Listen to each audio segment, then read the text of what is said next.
यो जाडोमा अति नै हामीलाई सबैलाई मनपर्ने कहिले चिया त कहिले कफी। नमस्ते साथीहरू, आज हामी कफी बनाउने छौँ र अति नै स्वादिलोसँग यसलाई हामी बनाउने कोसिस गर्नेछौँ र बिहानीको फुलसँगै बिहानको सँगसँगै पक्कै पनि चिया अनि कफी तातो हातमा लिएर यो जाडोको समयमा खानको मजा नै छुट्टै बेग्लै हुन्छ। र आज यो रेसिपी तपाईँहरूको बिचमा सेयर गर्न गइरहेको छु।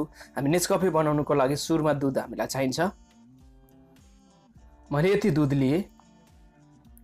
दुधलाई चाहिँ मजाले उमाल्नुपर्छ र उम्लदै गर्दा बिचमा यसरी चलाइरहनु पनि पर्छ।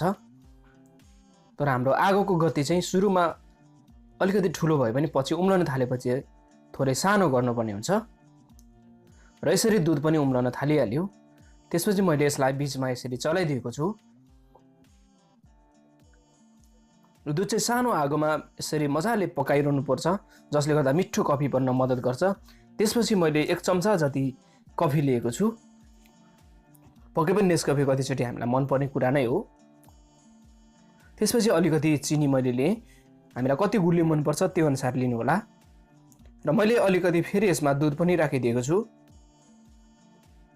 1 चम्चा मात्रै मैले दुध यसमा राखिदिएको हो र त्यसपछि यसलाई मजाले फिट्नुपर्छ। जति हामीले यसरी फिट्दै जान्छौँ हाम्रो कफी अझ राम्रो बन्नलाई मद्दत गर्छ।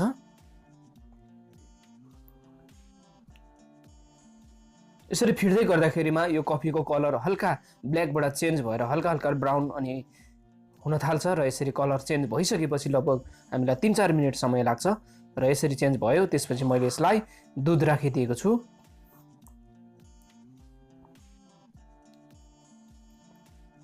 र यसरी दुध राखिसकेपछि यो कफीलाई मजाले यसरी फिट्नुपर्छ, यसरी चलाइदिनुपर्छ ताकि सबै दुध कफी चिनी सबै एक आपसमा मिक्स होस् भनेर। र यसरी कति छिटोसँग यो कफी तयार पनि भयो र तातो कफी पक्कै पनि यो जाडो समयमा हामी सबैलाई मनपर्छ पनि। र यसरी नै तपाईँहरूले पनि कफी आफ्नो घरमा मिठोसँग बनाएर खानुहोला। र मलाई रिक्वेस्ट गर्नुभएको थियो नेस्कफी छिटो बनाउनु होला भनेर, र उहाँप्रति पनि समर्पित गरेर मैले यो रेसिपीलाई लिएर आएको थिएँ। र तातो नेस्कफी पनि तयार भयो। यसरी नै तपाईँहरूले पनि खानुहोला यो समयमा। र यस्तै भिडियोहरू तपाईँहरूको बिचमा फेरि पनि लिएर आउने कोसिस गरिरहेकै हुन्छु। तबसम्मको लागि नमस्ते।